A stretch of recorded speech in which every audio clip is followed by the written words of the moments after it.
This is Hello Brain, presented by Brainovation Network. Welcome back to Hello Brain. I'm your host, Collin Adams. I'm joined for today's episode again by Dr. Dan O'Brien and Dr. Ramona von Leden. This is part 2 of our sleep mini-series. And last episode, we talked a lot about gaining knowledge around sleep. We talked about what's happening during sleep. We talked about some of the sleep stages and some maybe practical ways that people can start to think about sleep differently as it relates to their brain. By the end of today's episode, we'd love for you to not only walk away feeling supported in your sleep journey, but also feeling seen. Specifically, poor sleep might be one of the worst experiences in life.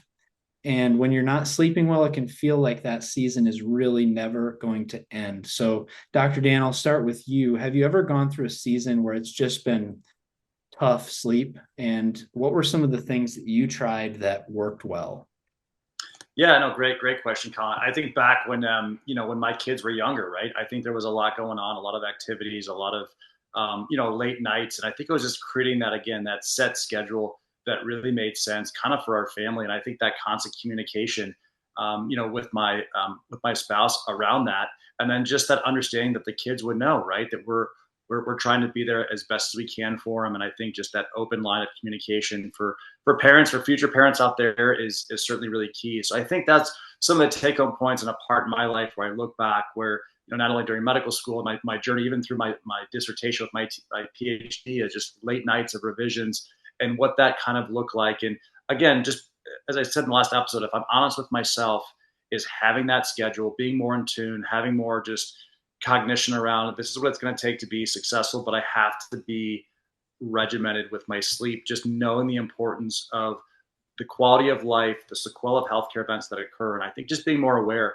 And I think as a society, we are getting there with all the healthcare technology, with various wearables. We are very much in tune with our sleep. And I'm looking forward to what the next decade brings around research in sleep and how we can help, future parents, how we can help students, everybody, around more education and awareness around sleep. Yeah, Dr. Dan, it's same. I mean, I think everybody's had an experience in their life where they got crappy sleep. Certainly, whatever the reason was. It's funny because I actually, luckily for myself, I've created a career where I never had to do the sleep deprivation type of situation, and I don't have kids. But I have had puppies, which does, in a minor way, kind of give you some of the same types of experiences. But frankly, and this leads into an interesting topic about the mindset you go into your sleep with. Probably when I had the worst sleep of my life it was when personally and professionally, I was just in a really tough time. Like stuff at work wasn't good, stuff at home wasn't good. Things were just not like I had nothing positive in that particular moment, and it was leading me to stay up all night thinking, like, how do I fix this, how do I make this better, getting into those cycles of kind of insomnia.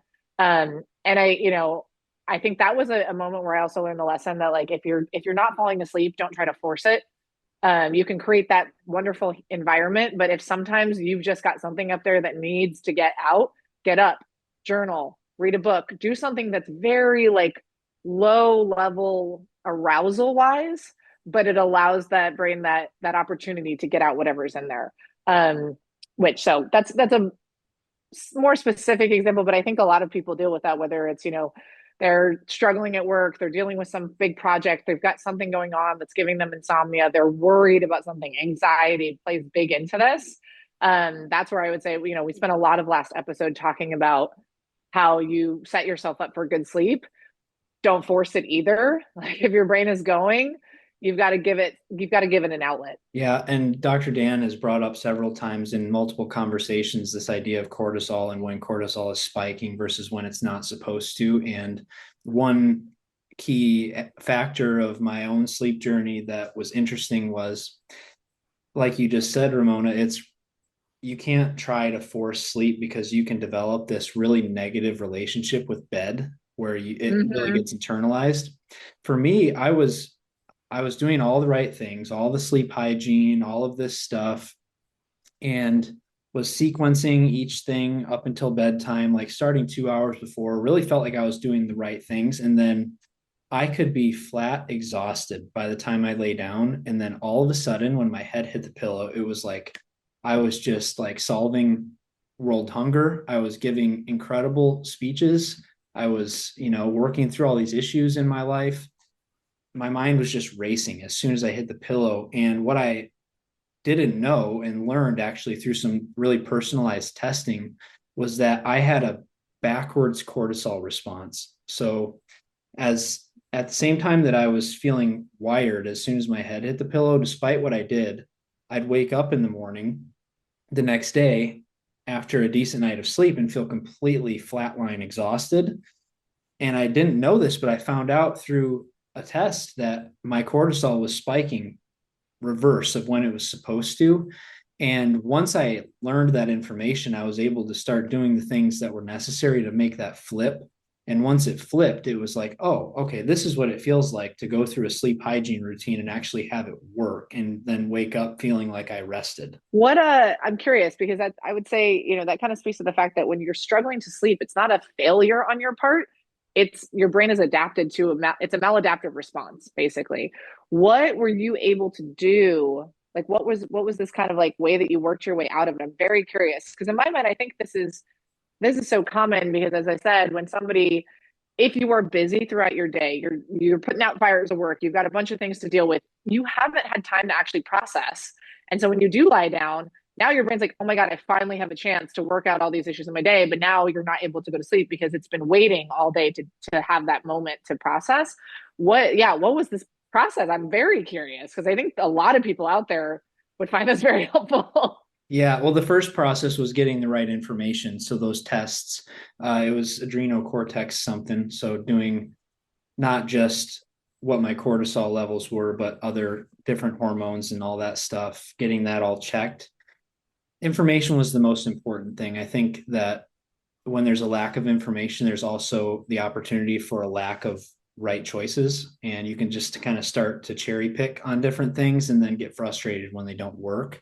But it's all kind of based on a lack of information. So I had that information. I was working closely with a naturopath doctor at the time. And I started some supplements that helped to kind of change how my brain was firing these different hormones. And that's where I think supplements can be great is when they're informed. I think taking supplements just because someone at the gym said to is very dangerous. But when they're informed through hyper personalized testing, they can be very, very helpful for getting you started. And so that was kind of my support system along the way, kind of like I talked about in the ADHD conversation about how medication can kind of be like a partner walking with you. And I changed some of my routines, but the big one that was important for me with the ADHD brain is it's not always with the inattentive subtype that nothing is happening, like I'm just floating in space in my head. It is often that I am completely overwhelmed internally by the amount of information that it's possible to pay attention to. And I can distract myself from that with things like TV or phone scrolling. But then when I hit my head on the pillow and there's no like outside source to make me be distracted from all the stuff happening, that's when it all comes back and it's like, hello, uh, I've been here all day. You've just been looking the other direction, but I'm still Oh, here. you have time for me now. Yeah, welcome. So that's, one of the biggest things that I had to learn to discipline myself to do was just sit and do nothing. And that sounds so lame and so dumb, but even last night I did this and I slept great last night. I slept 8.5 hours. I got 2 hours of REM sleep, like I said before, and over an hour and 45 minutes of deep sleep. So this is working for me really well. I slowed down about an hour before I knew I was going to go to bed. I usually like to take 3 milligrams of melatonin. Melatonin can be a pretty harmless supplement. And so I like to take that because it just kind of helps my brain to slow down and start that process about 45 minutes before I go to sleep. But then I sat and read a book. And again, didn't read a book about how to be a peak performer or how to be better at my job. It was Yeah. just a storybook And that can be really helpful just to kind of get your brain to slow down and start to be kind of behaving differently. And then after about 20 minutes of reading, I just set the book down and sat there. And this sounds like revolutionary. Like, wow, who would think of, you mean just sit still and don't do anything? Yeah, I just sat there. I had low lights on. I was just kind of allowing my brain to do that crazy thing where it just like floods me with ideas. And I was just kind of breathing through it. Like, okay, great thought. That could be handled later. Great thought. That can be handled later. This is going on in life. Doesn't need to be approached right now.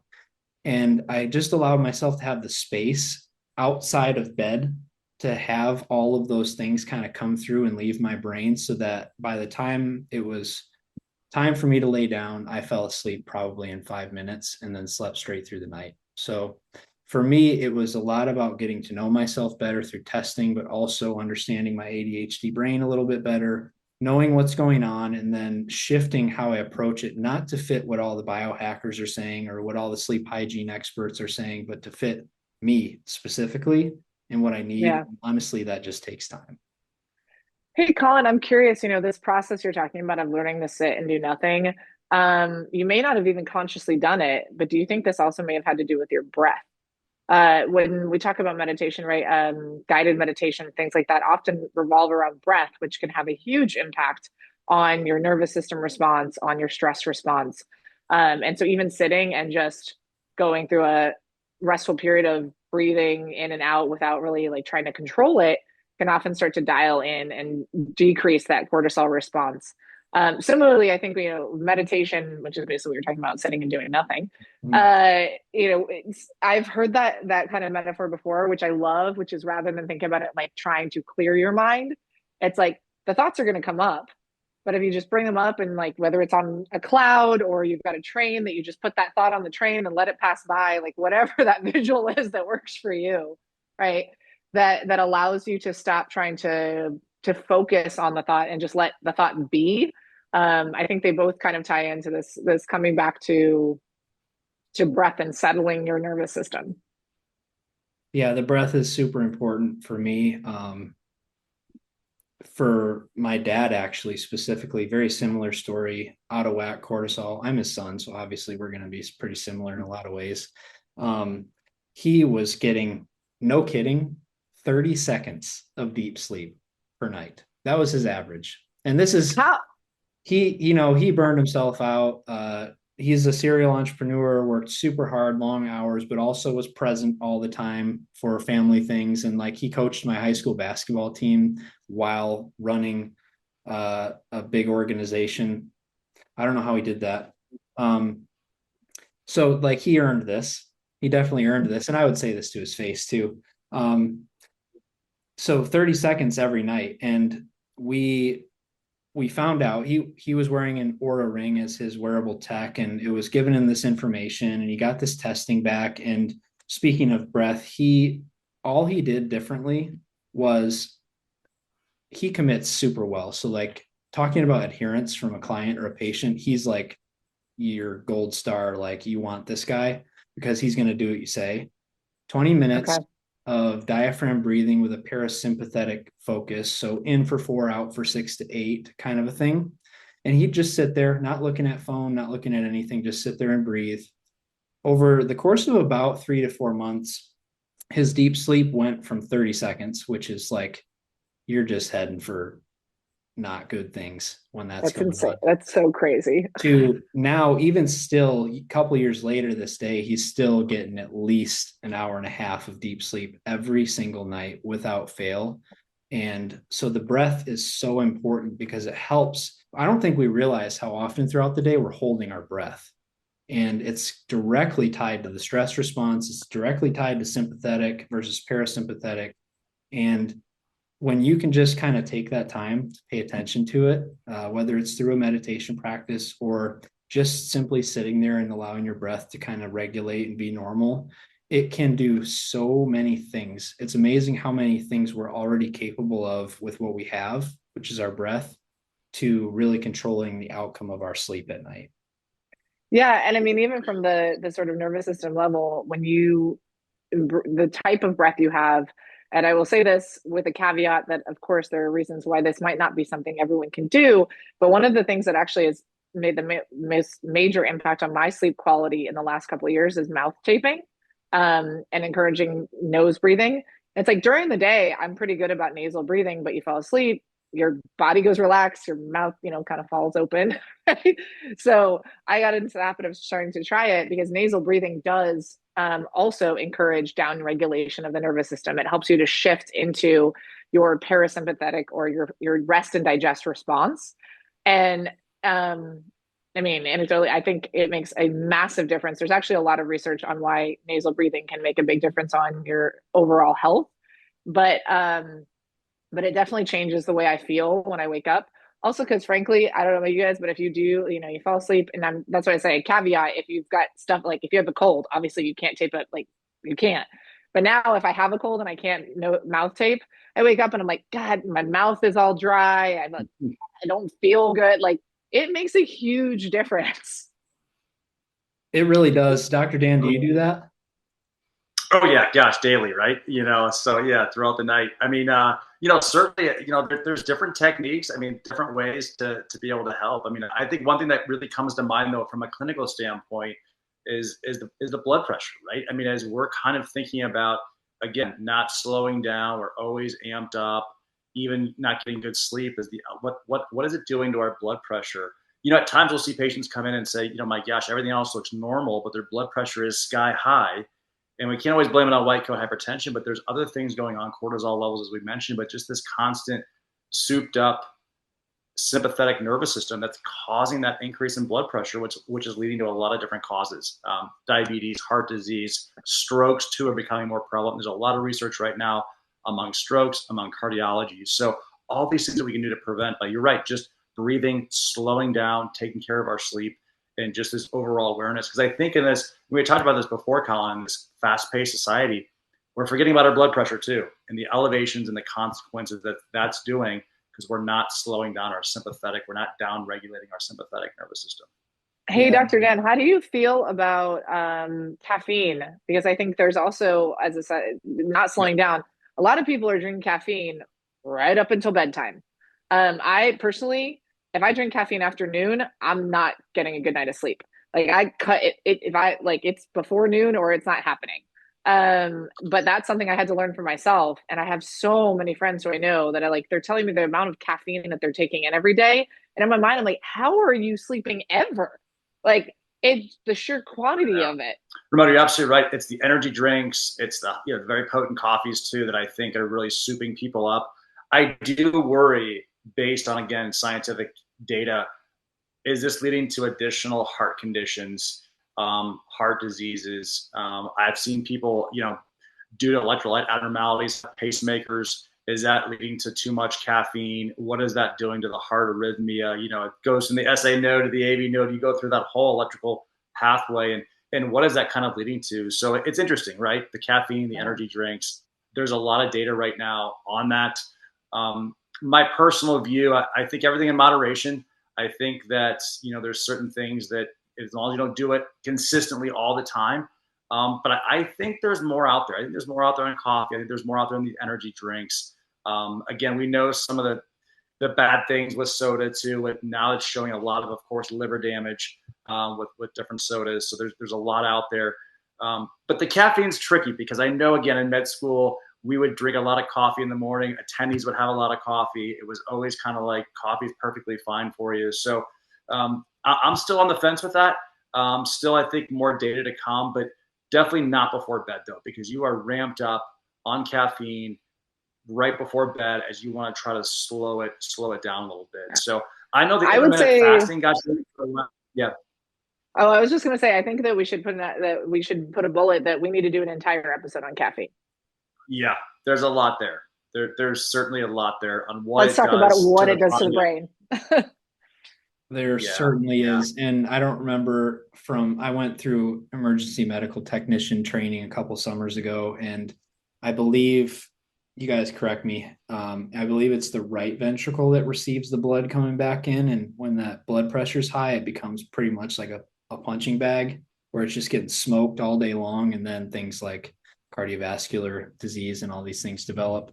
My grandpa has had 9 heart attacks, so I feel like I'm well versed in the paying attention to the blood pressure thing. Oh, blood pressure is big, Colin. I think the electrolytes too, right? Is we look at the sodium and the potassium. We know if our potassium gets too high or too low, it can cause a lot of different heart issues as well. So I think you're right. We could do a whole episode on the caffeine. There's certainly a lot there. We just have to be mindful. Everything in moderation. I was always taught that by really good attending physicians. Everything in moderation. Limit the alcohol use. Right. Exercise. First thing you do in the morning, if you can move, get some sort of movement. So some Dr. Dan daily tips there. Love that, Dr. Dan. So I actually like that you brought that up, Dr. Dan, because I've never thought about caffeine in comparison with electrolytes, and I just might be pretty green on this topic, but can you talk a little bit more about that? Yeah, absolutely. So there'd be patients, Colin, that would come in, and I've seen perfectly healthy, fit runners come into the clinic and say, my gosh, my heart rate was, 15 or 20 or 25, super low. I'm in great shape. What is going on? And I have seen people that have just, if they've had espressos or just high potent coffees or caffeine, throw off a little bit of their electrolyte imbalance, right? Your sodium, your potassium, everything, magnesium, and that could lead to heart issues. And I've actually seen people have pacemakers because of that. Now, there's a lot to be said about that. Now, obviously, we can get into a whole debate around COVID, around, what we're seeing right now in cardiology post the shots. We're also now seeing a lot more viruses coming about. There's been less data about coronary artery disease, kind of causing more heart. Before there was a lot of talk around coronary arteries and heart issues. Now we're seeing a lot more viruses causing some of these heart issues in these perfectly healthy people. So I think that's interesting. I think the electrolyte, Colin, to your point, and balance, I think that needs to be studied a lot more because we're seeing a lot more young individuals get pacemakers. And usually a pacemaker is something that maybe an older individual would have, but we're seeing young, fit people get these pacemakers. And that's making me kind of wonder what is going on with some of these electrolyte imbalances. Does this need to be fixed? Should there be more education and awareness to this to keep our healthy athletes, our younger generation people, healthier too? Because we know as individuals get older, you have calcification of some of the valves, and then again, you can get various surgeries, heart issues there. But if we can prevent this earlier, and maybe it needs to be done with more education around caffeine. Maybe there's a lot more there with studies. I feel like every time I read a study, it's pro coffee and then it's anti coffee, and it's like, well, which way should society go? Is it good for you? Is it bad for you?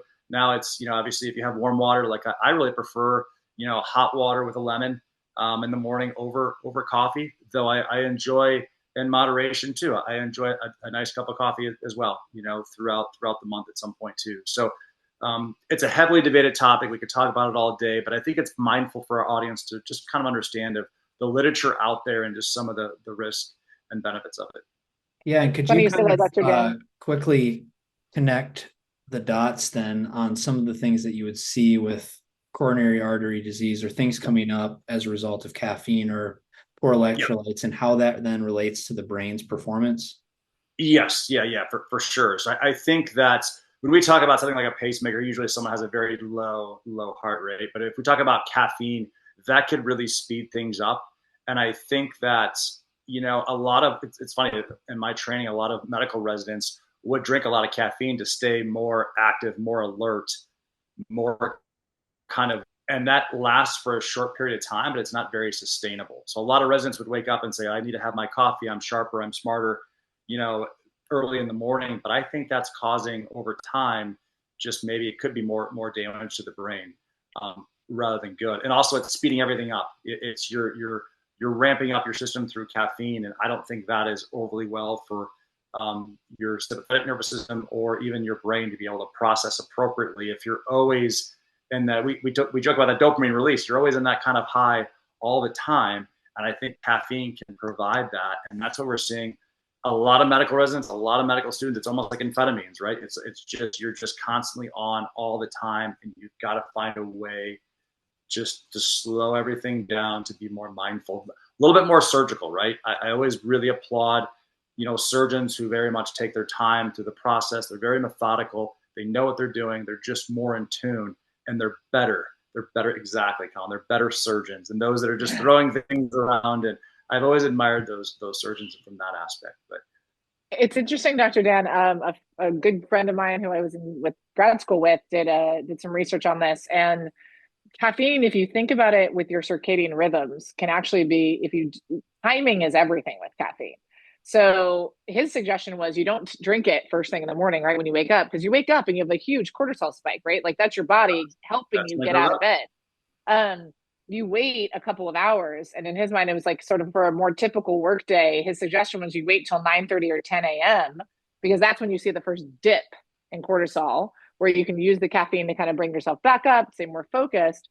And it's funny because I kind of have developed that over time that when I wake up, I always take my dog for an hour-long walk. That's the first thing we do. So by the time I come back, it's, I've gotten my morning movement, I've gone outside, I've gotten sunlight, and I haven't had caffeine yet. And by the time I sit down and I'm actually getting emails, it's probably more like 9:30, 10. And then I just have my one cup of coffee and I feel good and I don't feel any need to have any more. Yeah. Yeah. Yeah, it's these people that will drink numerous cups of coffee throughout the day. I don't know. There's not too many health benefits of that. But for our audience, try the hot water and lemon. I've been on a kick recently with that. It's been working great. I feel great in the morning with it. So, but I think, Ramona, with your one cup of coffee, I think you're golden. Oh, no, I just mean more that, like, again, if you think about the circadian rhythm side, if you're doing it when your cortisol is already high, you're not going to help the situation. You're already at that elevated state. So you want to kind of time it. And if you do time it, then you may find that you don't need as many cups of coffee because it's actually doing more for you with the smaller amount. So even alongside of the conversation of time, things like timing coffee, for instance, having a wearable device to better understand when you might most benefit from stuff like that, whether it's caffeine or exercise or whatever it might be. Ramona, what's been your experience with wearables, and why would you say that tracking things, especially like sleep, becomes so important?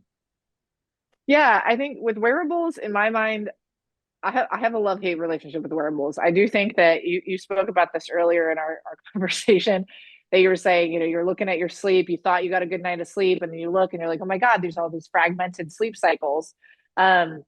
But at the same time, that's how you figured out what it was that was waking you up, and you were able to implement something to actually help your sleep quality. So that speaks to it, which is that wearables, you don't want to necessarily look at a wearable data by every single night, but you look for the trends. Like over time, okay, if you've focused in and you've gotten really good at getting a certain amount of sleep, well, now let's start to look at the quality of the sleep is. Like, what are your REM cycles? And frankly, like most of the wearables at this point, that the pretty common ones, like a Whoop, an Aura Ring, even the Apple Watch, I take it with stride. I wear an Apple Watch at night, and I know that it's not perfect, but they're pretty good about REM and deep sleep cycles. So if you look at them, you can take that trend and say, all right, if something's wrong, then you can start to look at other factors. Also, wearables, HRV is a really big metric of recovery, probably our best metric of recovery. So if you're using HRV and trying to tracking that over time, but also noted, HRV also is super, super impacted by what we eat, when we've been active, et cetera. And it can just fluctuate a ton during the day. So similarly, I was actually reading about this with my Apple Watch. If I look at my Apple Watch HRV, it looks like it's terrible, like it's in the garbage, because it's taking readings throughout the day, but that's when you're moving around. HRV readings have to be taken when you're like still. So if I actually want to evaluate my HRV readings with like an Apple Watch, you sit and do a breath session for 3 minutes, and then you'll know what your actual HRV is. So knowing that, like, take that into account, that if you're looking at your HRV, try to maybe do a breath session or something similar for whatever your wearable is, like at the same time every day, and then look at that over a week or two and see what that trend is, because that's going to be a more accurate reflection of your HRV. But those trends can really give you information. I really think that your story is probably the most profound when it comes to wearables. Is like, that's the right way to use wearable information, is to actually say, okay, something, I feel like I'm doing all the right things, I'm getting enough sleep, but I feel tired, like something's not right. And then you figure out what it is, and then you can fix it. That's where wearables are useful to us, right? It's not to make you feel bad if you got a crappy night of sleep. You're not a rock star if you got 9 hours. It's what's in the data that maybe you wouldn't be able to source out if you didn't have the wearable. Right. And then just really quick note for anyone who's listening who might not know what HRV is, it's heart rate variability, which is the amount of Right. time between successive heartbeats. And, a lot of people go through life and think their heart just kind of beats on and on at the same tempo like a metronome would. But in reality, there's quite a bit of variability in beat to beat timing. And it's a good thing. And the reason why you would get a very, very poor reading while you're going for a walk is because you're more in sympathetic tone during a walk. So you're going to have a little bit of an elevated heart rate. And if your heart rate is elevated, there's going to be less variability, obviously, between successive beats. But I like what you said about looking at trends versus day to day. And this is kind of where I got caught up early on with using an Oura ring or really any kind of wearable is I would maybe wake up in the morning and perhaps my readiness score would only be like a 75. And so I look at that and I'm like, I start to internalize it and say like, oh man, I guess I kind of do feel tired and maybe I didn't sleep well. So I'm just going to kind of lay low and take it easy. And then that kind of kept happening over and over and over again. And I'm finding out that I'm having these stretches where I'm not exercising. I'm maybe not pushing myself like I could at the gym or whatever it might be because I'm just behaving based on the day-to-day reading of what I'm getting back versus if you look at the trends, you can see really important information laid out much better. So take, for example, like a night to night reading when someone has a glass of wine before bed, they might wake up the next day and see that their HRV is probably 15 to 20 points lower. And that's, obviously what alcohol is going to do. It's going to probably keep you in sympathetic throughout the night more than you would have been otherwise. So you're going to have less variability, yada, yada, yada. If someone were to do like a dry January, for instance, they could look at a trend for a month and compare it with December, which is a more heavy drinking month. You got things like the college football playoff, you got Yep. NFL, you got Christmas, all this stuff is happening all at the same time that causes people to drink more potentially. And you can compare the two and see like, okay, this was what my HRV or my sleep or my whatever looked like during that stretch of days. And this is what it looked like in this stretch of days. And from those trend information, you can really start to make valuable personalized decisions on how you do things to better support your health, better support your brain performance, your mental well-being. All of those things can come up through using wearables. And like as you said, I'm not sure this or whatever is the best. Whenever I have the wearable conversation with people, whether it was when I was a personal trainer or even as a functional medicine health coach, was just compare like with like. So don't compare your Oura Ring data with your Apple Watch data because it's going to freak you out. If you wear Yeah. an Apple Watch and you like to wear an Apple Watch, wear an Apple Watch and then just compare the data with what you're getting from that every time. Or if Right. you like a ring, like for me, I wore a Fitbit for a while, but I like the strap would get caught on my bed sheet or on my pillow and it'd wake me up. Mm-hmm. And so I switched to an Oura Ring because it's just kind of a more natural feel. And that's just what I personally liked. And so I just compare my Oura Ring data with my Oura Ring data instead of comparing my Oura Ring data with an Apple Watch. 100%. Yeah. Yeah. I mean, they've all gotten pretty good, but they all use slightly different algorithms. They all use slightly different metrics to read. So you've got to, yeah.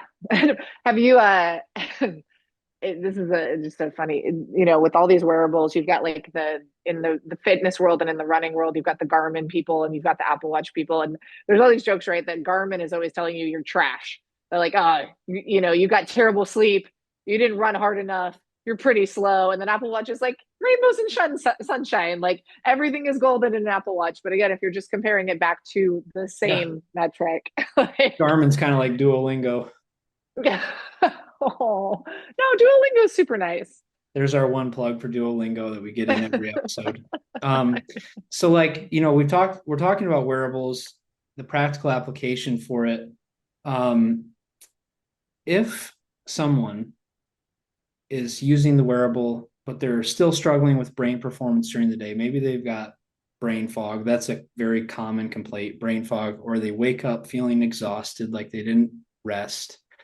Mhm. What's maybe one or two things from a sleep perspective that they could start to make small improvements on? Yeah, I think your sleep foundations, again, building better habits is going to be probably the place I would start with would be trying to be consistent about your bedtime. Um, that's going to anchor your circadian rhythms. That's going to change how you feel every day when you wake up. And I'm not saying you have to go to bed at 10:01 every single night, but I tend to get into bed around 10 p.m. I usually go to sleep between 10:30 and 10:45. I wake up between 6:15 and 6:45. And actually, I will say that this is my personal I'm gonna get on my soapbox for a second. Alarms are awful. Like we have to use them, I understand, but there's the alarms will disrupt your REM sleep cycle because they don't care right, they're waking up at a certain time, so they don't care what sleep cycle you're in. There's a couple of tech tools out there. I don't know the names of them at this point. These have been around for a long time, but they'll actually, as they track your sleep cycle, they'll make sure that the alarm goes off at a time that you're in the right sleep cycle for waking up. And so for people who feel groggy, that's a really great tool to have if you have to get up with an alarm every single day. Um, because it just means that you're going in at the right time. So what it'll do, those tools will usually do something where, let's say you want to be up at 6:30. Well, if at 6:20 you're actually at the ideal time and at 6:30 you'd be back in REM, it'll wake you up at 6:20. It's not going to wake you up later. It's just going to make sure that you're getting up at the right sleep cycle. So I think for somebody, that's a really cool thing to do. Or if you have the luxury that you can wake up without an alarm, it's life changing. I stopped waking up with an alarm during COVID, and luckily I just naturally wake up at like 6:15 to 6:45, so it's plenty early for work. But not everybody's like that, so I know that's a luxury for sure. I think though, if you start building that habit of the same bedtime, you're going to find that's actually not that difficult to achieve. Right. And it's a range, right? It's not like you said, not 10:01 every night. It's like a range Yeah. and finding that range that feels good and works where you're not forcing sleep to happen. Yeah. So that's a big one. Again, light, darkness.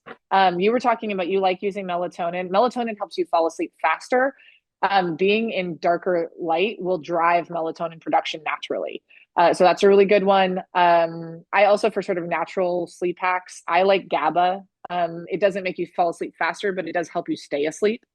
That one, it depends on the person. Some people don't respond well to GABA, so definitely something to try and see if it works for you. That's my like hack when I travel and I have to get to bed on a different time zone. GABA works really well for me. And then again, light. Light is so important, so crucial. So no TV in the bedroom. I'm not going to say no screens before bed because it's hard to get away from it, but just be conscious of what kind of screens you're using. Some people like to, you can turn on like your iPhone, you can make your screen red. And you could still be on your phone and kind of playing around on it, but with a red screen, it's going to be less blue light. It's going to be less harmful for your circadian rhythms. Night mode, Uh, right? yeah, night mode. Yeah, and then as I said, habits before bed that are wind down time. A gentle movement like yoga or walking after a meal can help to reset your glucose levels. Um, if you do want to have something, I often have like a little snack before bed, but it's going to be something simple or like hot water, tea, things that are going to encourage, other than you're going to get up to pee in the middle of the night. I do that all the time, but that's, whatever. We're not perfect. It's not a perfect situation. Yeah. So those are things. I think really it's just building a routine and like really sticking to it and making it important. Um, and just like every routine, you can have your cheat day. If you want to go out to a concert on Friday night and stay out till 1 in the morning, go out to Friday night and stay out till 1 in the morning. But on the days when you need to feel recovered and rested and productive, like stick to the routine. Yeah, I like that you said that because it can often feel like a trap to start doing some of these things where you're like, oh, well, now I have to give up this, this, and this in order to be great. But it's not really that. It's just being mindful of like, okay, Yeah. yeah, I want to have a couple glasses of wine with my friends tonight at dinner. That's totally fine. You just have to be aware of like what the next day has for you so that you can make the right decisions the night before to then sleep well. Because as you know, alcohol is going to do one thing, staying out late, being off rhythm is going to be doing one thing. As long as you're just aware of the Yeah. things that are upcoming, you can make those right decisions. And, getting testing done, working with your doctor, maybe trying some simple supplements that are safe for everyone can be really helpful. And then wearable tech, so you have the information to make adjustments on. Yeah, I was actually listening to a great podcast where the person was talking about that it was the Sleep is a Skill podcast. I'll give a shout out to Molly Eastman, who does that. It's a fantastic podcast. But she was interviewing someone who was talking about sleep banking and essentially saying, yeah, if you have like generally a good sleep routine, when you do have that night where you stay out late, whether it's because of something that you're doing for work or for fun, then you're gonna be able to handle it just fine. Right. Or a good example is like the Olympians. You go to the Olympics and like I bet you the night before they've got their competition, like you're amped up, you're not sleeping. You are like, oh my God, tomorrow I am competing for a gold medal. Like I would not be able to fall asleep. But if they've had good sleep hygiene up to that point, that's not going to impact them nearly as much because their body can handle one off day. Right. Right. The Detroit Tigers have a rookie this year who is phenomenal. And he openly said the night before opening day, like, yeah, I was super nervous. I was wired. Yeah. I was excited. Obviously, it's his first game in pro baseball, and came out, went 4 for 5 at the plate, just like broke all these kinds of records for rookies in Major League Baseball. So, like you said, if you are constantly just working on these habits, these little things every day, to prepare your sleep to be quality, then when you have those offshoot nights, you're able to rebound much quicker than you would be otherwise. Yeah, you're building endurance, right? Just like you would like training wise, your sleep is where you're building up your performance. It's not just recovering, it's actually like, it's making it just life a little easier. Right. Uh, Absolutely. and frankly, if you're able to fix your sleep, most things in your life get a little bit easier. No kidding. A lot of bit easier, I would say. Well, thanks so much, everybody, for listening. If you've been enjoying the show, we'd love to hear from you. Please leave a comment or a review, and share this with someone who might benefit. Maybe you've got a friend who's not sleeping well and is looking for answers. We look forward to seeing you next time on Hello Brain. You've been listening to Hello Brain, presented by Brainovation Network.